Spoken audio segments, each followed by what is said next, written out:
We now need to motion D, Councillor Cannon, to move. Mr. Mayor, Have you- we voted on the amendment, didn't vote on the motion as amended.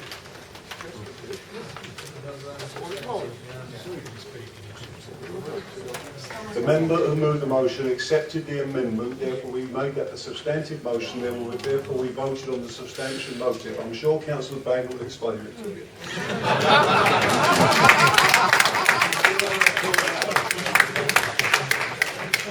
Councillor Cannon, first of all, have you got a seconder? Councillor Ellis, okay. Councillor Cannon. Thank you, Mr. Mayor. I bring this motion before the Chamber tonight in response to the recent travelling encampment in Pittston, North West.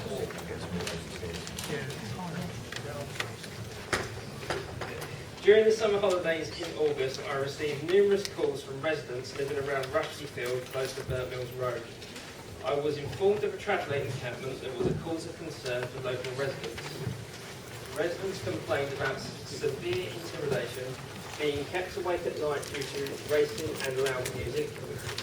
Parents of children and dog owners alike were upset that they were denied access to a recreational ground during the summer holidays.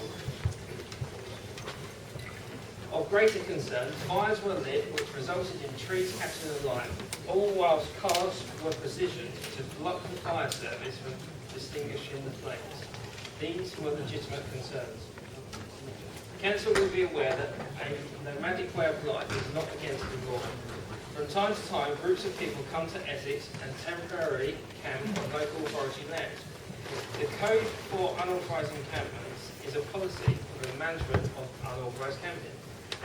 Subject to the satisfactory assessment of a number of factors, the Essex Council-wide Travelling Unit does not normally pursue immediate action subject to a mutually agreed departure date and continued compliance with the code.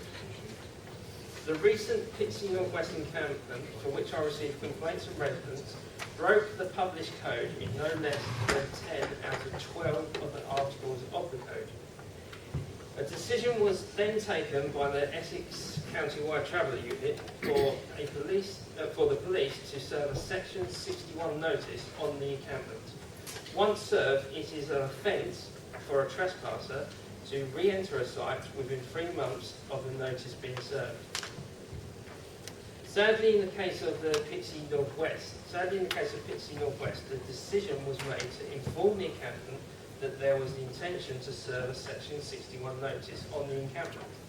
This advance notification by the police resulted in the occupants of the encampment simply moving to a neighbouring ward, which, for the sake of less than 16 hours and the attendance of a suitable police force, this destructive encampment could have been ended and prevented from moving to a further site. 2016 has seen more unauthorised encampments so far than the whole of the previous 2 years. This brings with it mounting costs for dealing with encampments that break the Essex Encampment Code. And this example of ineffectual management of the application of the code by partner agencies will place a further burden of cost on Basildon Borough Council. I believe that the burden of cost must fall to each partner agency in the fulfilment of their duties. In fact, there should be an expectation that partner agencies fulfil their roles irrespective of budget considerations, if a commitment has been made to do so. Basildon Council should not be raising council tax to meet additional clean-up costs of unauthorised encampments because of the failure to act by a partner agency. It may well be that this was a case of mismanagement and it was a one-off, but unfortunately we are relying on the Essex County-wide Travellers Unit, which to many of us seeking to resolve residents' concerns is a bit of an arm's length unit. It is for this reason that I've chosen to highlight this specific case to Council.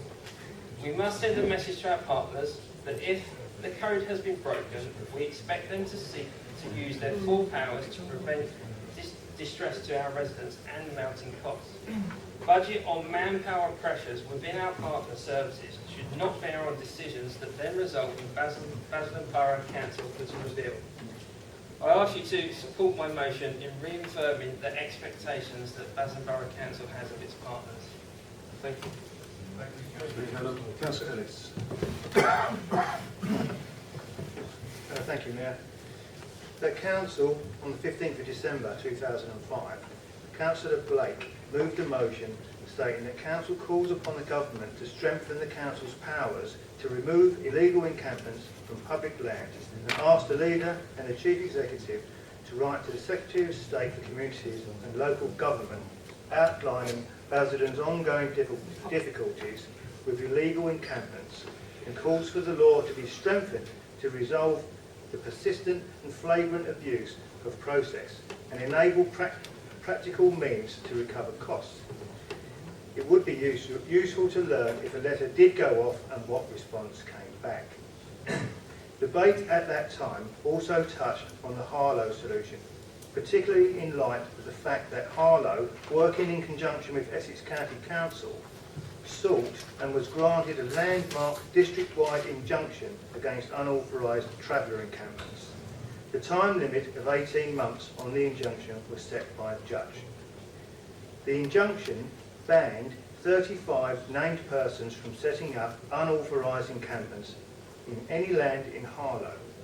It also protects 321 vulnerable sites across Harlow, including parks, playgrounds and previously occupied sites, highway verges, schools, cycle tracks and private land identified by Harlow Council and Essex County Council from persons unknown setting up unauthorised encampments. All authorities are suffering from austerity measures, being asked to do more for less. Based on Councillor Cannon's specific experiences in Pitsea, where possibly police budget restraints, decisions not to act resulted in a prolonged unauthorised traveller encampment and a subsequent move to a further unauthorised location. It would appear that Basildon Council needs to bite the bullet and review the current arrangement that we have with the Essex County Traveller Unit. I'm assuming that the landmark Harlow case was a success because they managed to collect evidence about concerns raised by residents and businesses over damage to public spaces, fly tipping, human waste, antisocial behaviour and the daily disruption to people's lives and livelihoods caused by persistent encampments.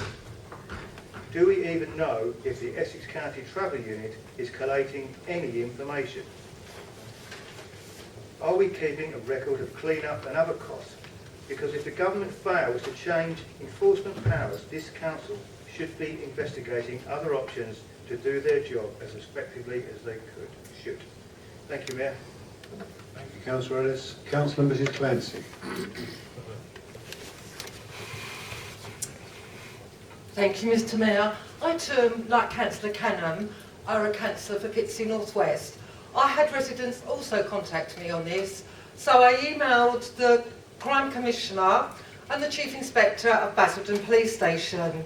I also attended the meeting with the Crime Commissioner and Sean Kane, who is the Chief Inspector. There was at least 20 phone calls made to the police. The travellers were burning tyres, they're carcinogenic, it was hot, they couldn't sit out in their gardens, they couldn't have the windows open. And there was various other issues. And I made my views quite clear on this. Travellers are not above the law. Thank you, Councillor Clancy. Councillor Blake. Thank you, Mr Mayor. Just to clear up a couple of other things. The Harlow, absolutely totally different kettle of fish. It was on a specific family, and that was the big issue there. So you can't, it's not like for like at all. It's on a specific family. You want to know how much it's cost? I can tell you, £41,000 this year. 45% increase in travel encampments as well. So it's not good. Not good at all. However, what I will say, we won't be supporting this. Because as you read out, when I said it, about what we put forward that letter, it was about illegal encampments. It wasn't an attack on travellers, which is what that is saying. So as far as I'm concerned, it's okay, we'll move the travellers off, but I'll tell you what, if all of us want to go over there, it's okay. That's what that says to me, because it specifically says travellers. It shouldn't do that. And yes, the letter did go off. I'm trying to see if someone's got confirmation. Phil Barlow did send that off, and there was a response. So if that's not, can I ask the Chief Executive if that could be forwarded on to members again? Yeah, thank you. So what's happened? I have personally met with the PCC and Mr. Cabinet. I said personally, there was a room full of us, all just on the traveller issue and illegal encampments. And predominantly, people did bring the issue of travellers up and how they can try and get around the law. We had issues here. Section 61 was mentioned, and basically, there's going to be no will with government to change, bring a whole new policy in. It's not going to happen. But what we can try and do is change what we've got. And we come to a consensus there of chief executives, senior officers and leaders, or in this case, deputy leader, that we try and change it. Because Section 61 is also done on can be done on the amount, as well as causing a nuisance, the amount of caravans, which I'm sure you know. So what happened in Basildon? We served a Section 61. I think a traveller got arrested, and I'm not going to lie to you. I was really happy that we served a Section 61 and these people have gone out the borough. I don't care who it is, I'm going to specify that again, whoever's doing that illegal encampment should be taken out of the borough. However, the law allows them just to break up, so there's not so many of them, and come back in. And that's exactly what happened. They went over to Eversley, and then they went over to the Sporting Village. Absolutely ludicrous law. So that's where we are at the moment. We are working extremely hard on it, and believe me, I will not let up on it, I can assure you.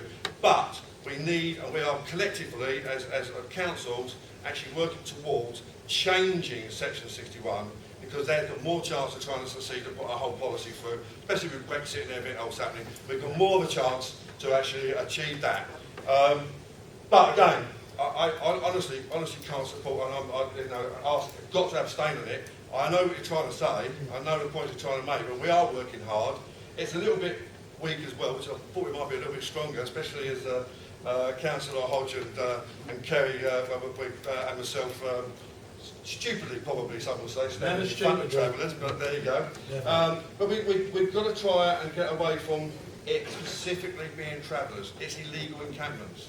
And the same happened at Dale Farm. We never evicted travellers from Dale Farm, we evicted illegal encampments. And that has to be said, and I'll say it again and again and again. So we are working extremely hard on it. I will not let up. I'm the spokesman for this council. And believe me, I will find any illegal encampment within our borough with faults. Councillor Turner.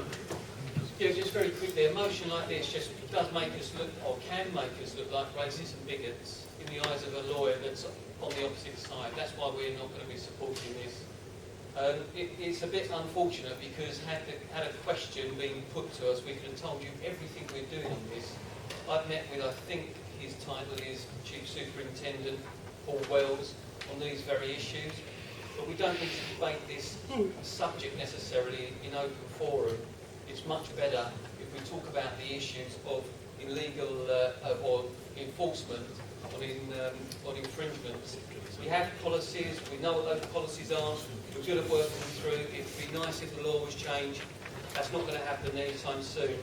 But Councillor Callamo, he doesn't know, he wasn't around in the days of Down Farm. But such rhetoric and such statements just can come back and hurt us. So that's why we're not going to have anything to do with this motion. Thank you. Councillor Turner. Councillor Cannon, you wind up, please. Councillor Cannon. Sorry, Mr. Mayor, I move to amend the motion.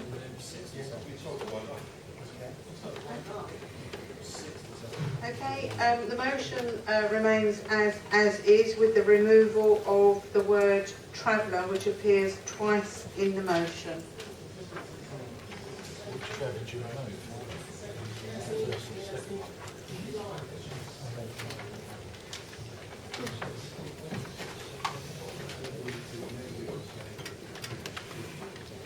Does everyone understand that amendment? Only fifth twice.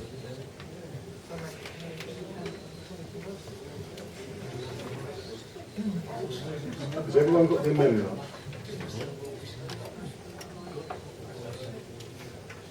Yes? Mr. Seconder?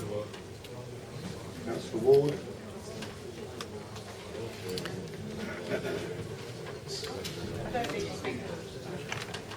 No, you don't. No, it's I don't 11. need to speak. No, you don't. You don't, because it's 11:30, Yeah. and we're now going to have a vote on the, first of all, on the amendment. There's no one speaking, only me at the moment. So as there's no one speaking, we move at 11:30 to the votes. So first of all, on the amendment, which has just been moved and seconded, to remove the words traveller and the two places in the motion. All those in favour of the amendment, please show.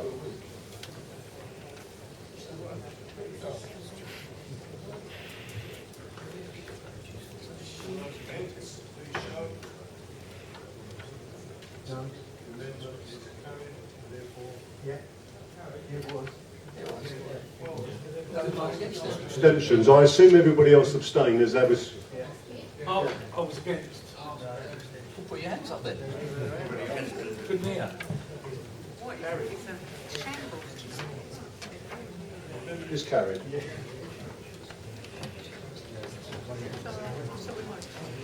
Councillor Cannon, you have the ability, even though it's after 11:30, to wind up on the substantive motion as it is now. Sure, you'll be very brief. Yeah, thank you, Mr. Mayor. I'll just be quite brief. Okay. I'll thank the council over there for talking about Section 61. I think the problem I had was that the advance notice of the Section 61 was given after I advised residents to stay indoors because there'll be a heavy police presence in the morning. But it just went on from there. But just summing up, we need to do something. It's something our residents just deserve a bit of action, but that'll do. Thank you. Thank you very much. We'll now vote on the substantive motion, which is as written down with the words two places traveller removed. All those in favour of now the substantive motion, please show.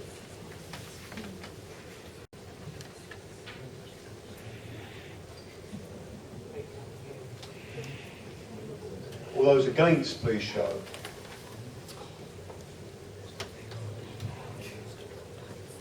Thank you. Any abstentions?